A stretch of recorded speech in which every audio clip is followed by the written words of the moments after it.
नमस्कार, हृदय से आपका स्वागत है।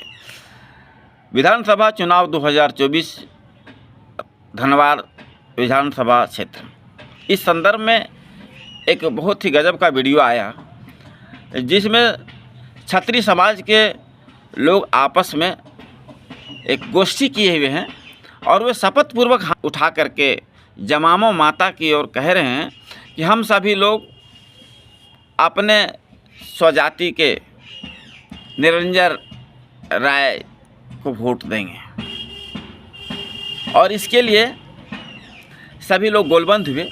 और इसका मैसेज भी ऐसा गया कि जो कल तक भारतीय जनता पार्टी के झंडा ढो रहे थे और अच्छे अच्छे ओहदे पर थे, देश के लिए मरने मिटने की बात करते थे, आपस में नहीं टूटेंगे की बात करते थे और राष्ट्र के लिए गजब गजब का बात करते थे, आज वे कह रहे हैं कि हम निरंजन राय जी को वोट देंगे।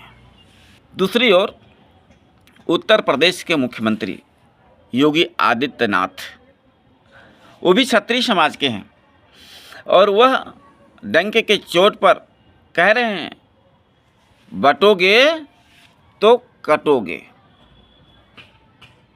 ये जो दो तरह की बातें, एक ही समाज के लोग, ब्राह्मण, क्षत्रिय, वैश्य और शूद्र, हमारा समाज 4 वर्गों में बटा हुआ बताया जाता रहा है।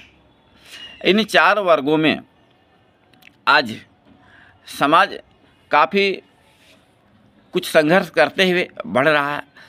अगर हम इतिहास को उलटते हैं, देखते हैं, तो पता चलता है जितना भी तरह का युद्ध हुआ है, उन युद्ध में सबसे अधिक अगर लोग लड़े हैं, कटे हैं, मरे हैं लड़कर के, तो वह क्षत्रिय ही रहे हैं। और उन क्षत्रियों ने डंके के चोट पर कल भी कहा था, आज भी कहते हैं कि हम अपने खून को राष्ट्र के लिए लगाया है और लगाते रहेंगे। तो निश्चित रूप से यह स्वीकार करने योग्य है, क्योंकि जब क्षत्रियों को यह जिम्मेदारी मिली थी कि हम राष्ट्र की सेवा करेंगे, तो उन्होंने इसको सेवा किया भी। जितने भी पीछे युद्ध हुआ है, उन युद्ध में एक ऐसा युद्ध हुआ जब यहाँ पर इस्लामिक शासन कायम होने वाला था और बार बार मोहम्मद गौरी भारत के हिंदू शासक पृथ्वीराज चौहान पर आक्रमण कर रहा था। पृथ्वीराज चौहान भारत के राजा के प्रतिनिधित्व के रूप में काम कर रहे थे। वह उनको बार बार हरा देते थे। पृथ्वीराज चौहान बार बार मुसलमान शासक मोहम्मद गौरी को हरा देते थे, लेकिन उसको कुछ नुकसान नहीं करते थे, उसको छोड़ देते थे कि जाओ तुम फिर दूध पी करके आओ, फिर लड़ेंगे। लेकिन एक बार ऐसा हुआ कि अपने ही स्वजाति के, अपने ही क्षत्रिय जयचंद किसी कारण से अपने से टूट गया। और टूटने का परिणाम क्या हुआ? पृथ्वीराज चौहान हार गए। और जब हार गया तो वह मुसलमान शासक मोहम्मद गौरी ने एक एक करके दोनों का कत्लेआम कर दिया। दोनों को मिटा दिया गया। और फिर जो नारियां थी वो करते क्या हैं, आपने देखा, कल तक अफगानिस्तान, पाकिस्तान, बांग्लादेश इत्यादि में हिंदू, सिख, जैन और बौद्ध, ये 4 जो सनातन संस्कृति के अपने पाठ हैं, जिन संस्कृति का जन्म भारत की धरती पर हुआ है, इनकी वहाँ बड़ी बड़ी बस्तियाँ रहा करती थी।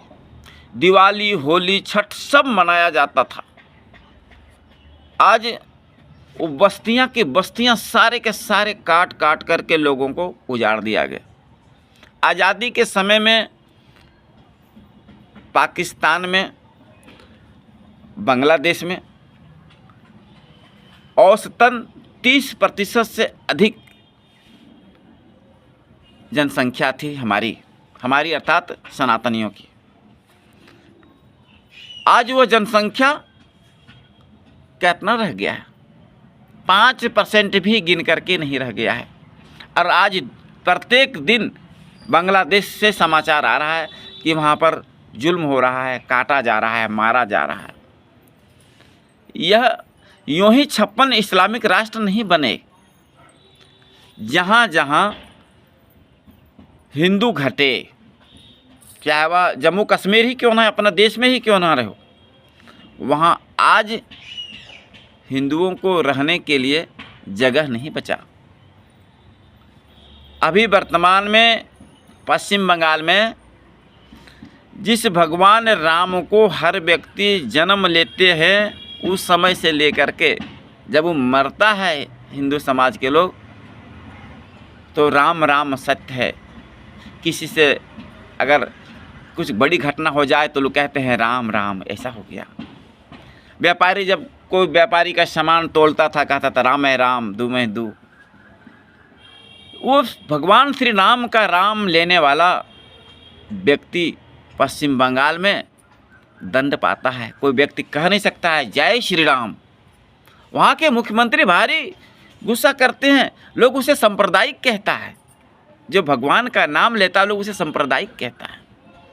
ये स्थिति अभी वर्तमान में पश्चिम बंगाल में है। इन्हीं सारी चीज़ों को देखते हुए योगी आदित्यनाथ को, चूँकि वह एक संत भी हैं, संत का मतलब वो इंडियन योगी जो एक हाथ में माला और दूसरे हाथ में भाला रखते हैं, जो उनकी देवी देवताओं के पास में है। चाहे वो शंकर भगवान के पास जाइए, चाहे दुर्गा माता के पास जाइए, अपने साधकों के लिए, ईमानदार व्यक्ति, सज्जन व्यक्ति के लिए आशीर्वाद और दुर्जनों के लिए कटार रखते हैं। यही गीता भी कहता है। तो यह जो सारी घटनाएं हैं, इन घटनाओं के चलते योगी आदित्यनाथ ने 100 सुनार के एक लोहार का चोट कहते हैं ना, उन्होंने 100 बात का एक बात कहा, बटोगे तो कटोगे। अब इसका ताव इतना है, यह शब्द का ताव इतना है गहरा कि कल एक न्यूज़ आया कि कनाडा में वहाँ मंदिर के पुजारी महेंद्र प्रसाद को बटोगे तो कटोगे की नारा लगाने के कारण वहाँ बर्खास्त कर दिया गया। फिर हिंदुओं ने पूरा संगठन बना करके जुलूस उलूस निकाला, बहुत स्ट्रगल किया, तो फिर उसे रिहा किया गया।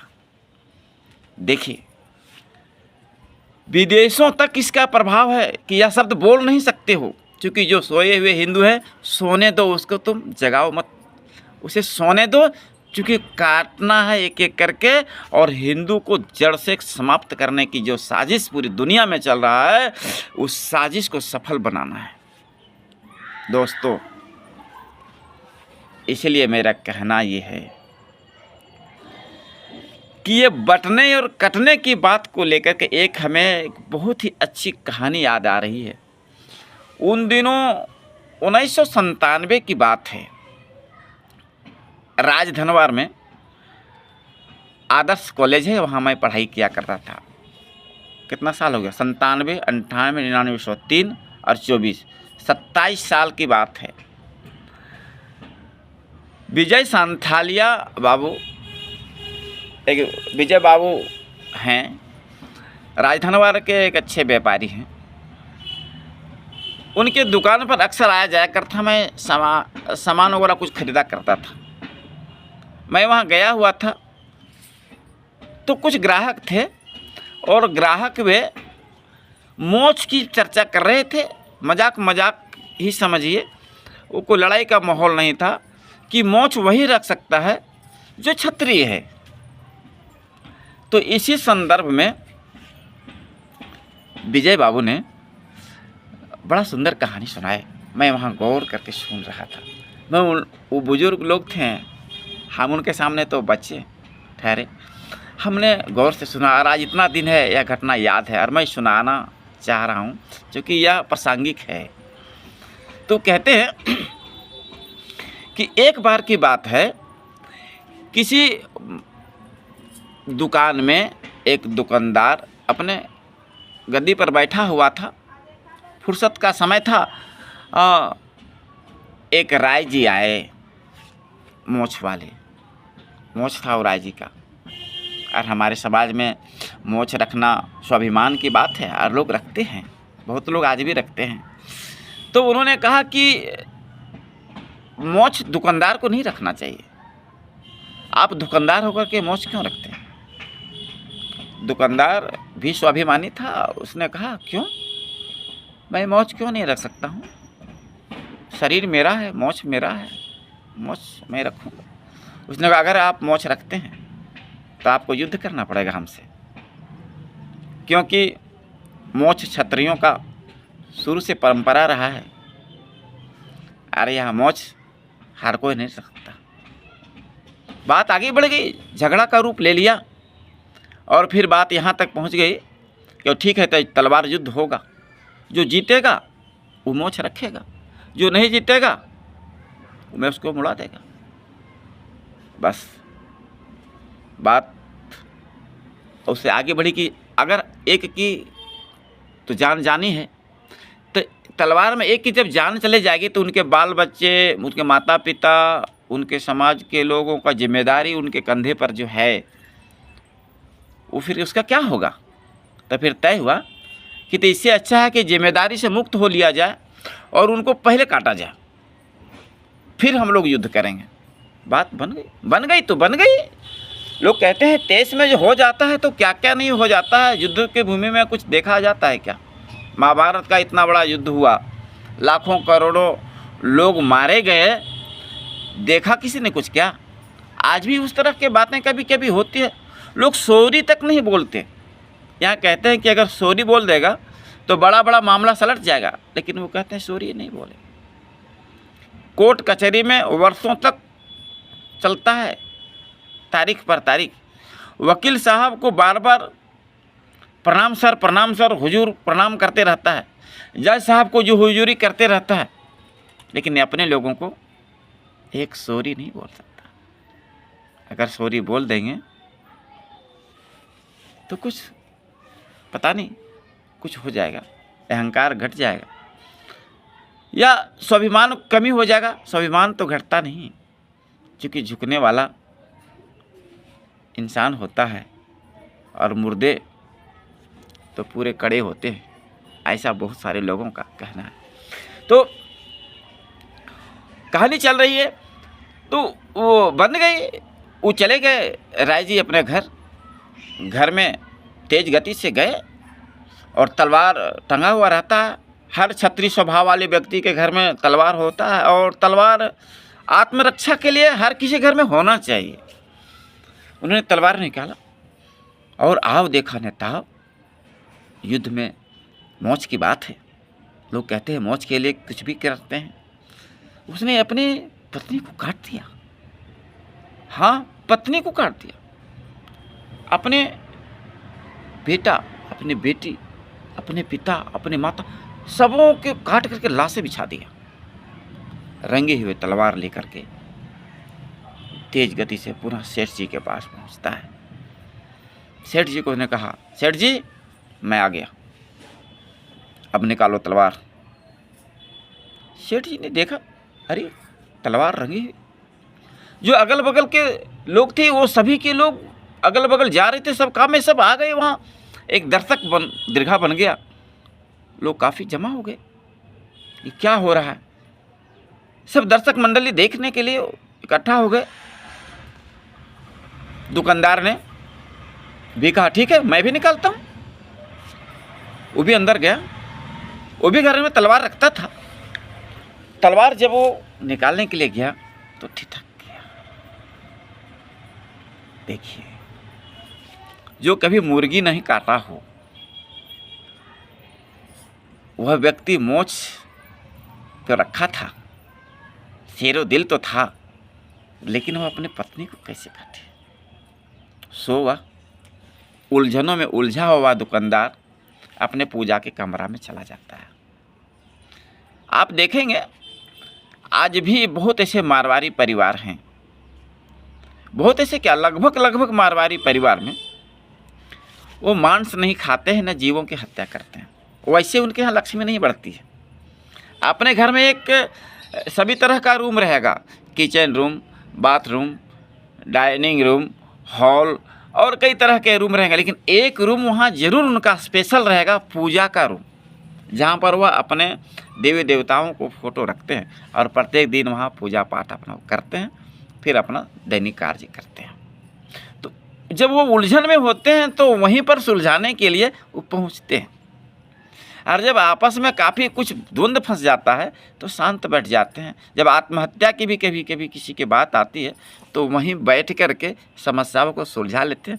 आत्महत्या जल्दी नहीं करना चाहिए, यही करना चाहिए। तो वो वहाँ गए और जा कर के अपने इष्ट देव से प्रार्थना की, प्रभु प्रत्येक दिन इस मोच में ताव रखते हैं, आपके भरोसे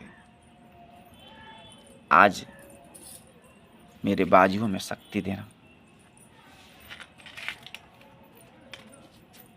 इतना सोच ही रहे थे मन ही मन कि एक सूक्ष्म वक्त में एक आवाज आया अंतरात्मा की,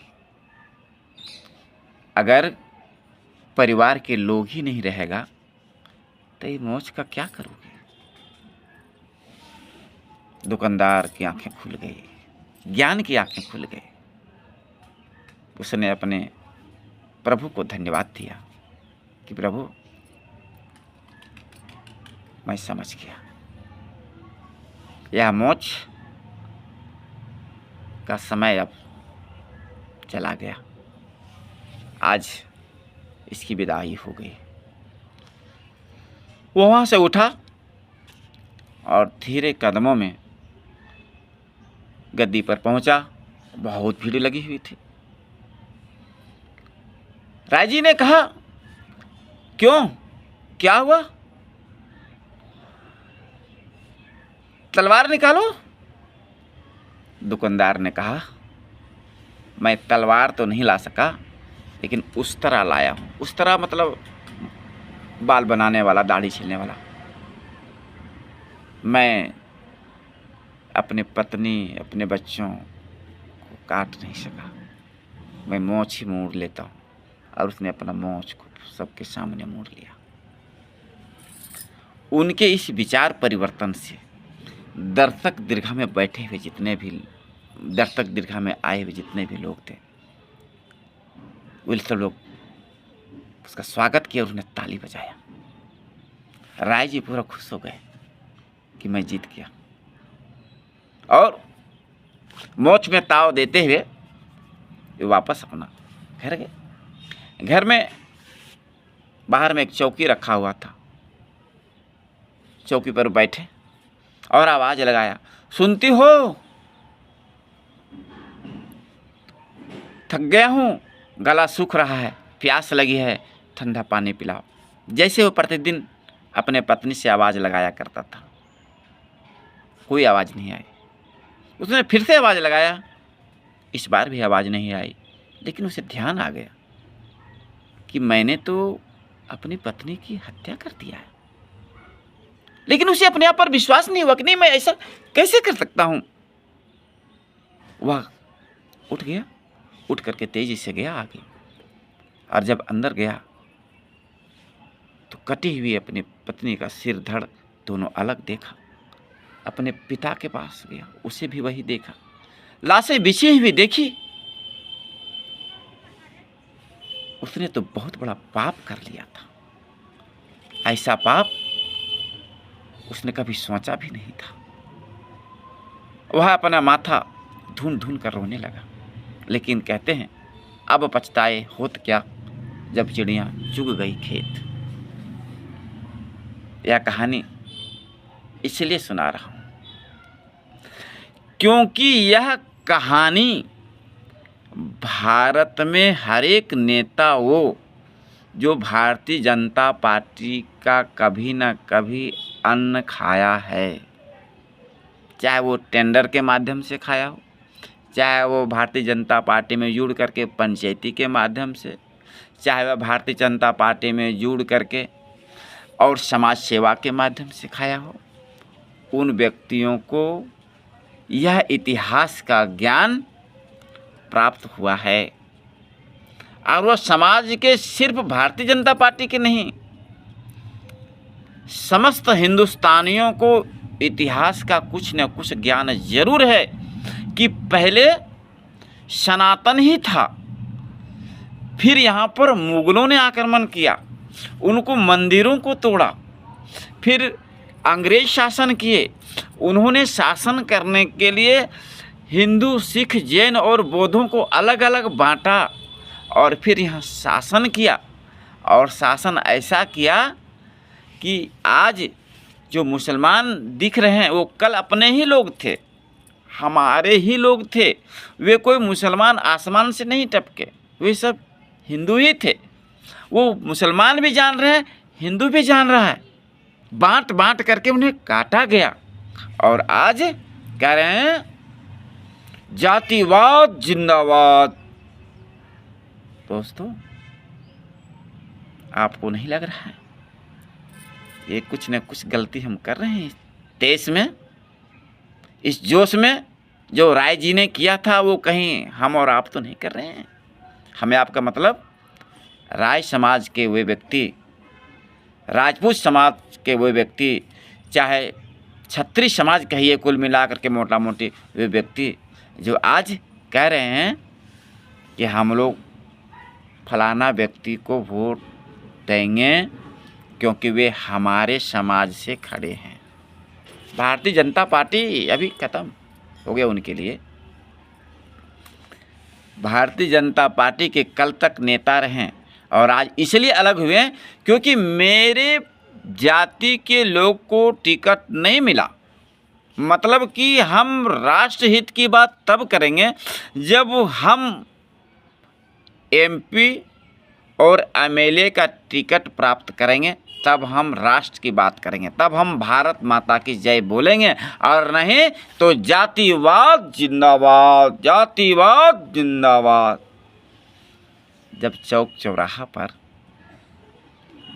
कोई व्यक्ति ये कहेगा आपके और आपके समाज को देख करके जातिवाद जिंदाबाद, आप तो उसको रोक नहीं पाइएगा, क्योंकि जातिवाद जिंदाबाद को भी कह सकता है, लेकिन शर्म से आपका सर झुक जाएगा। क्यों?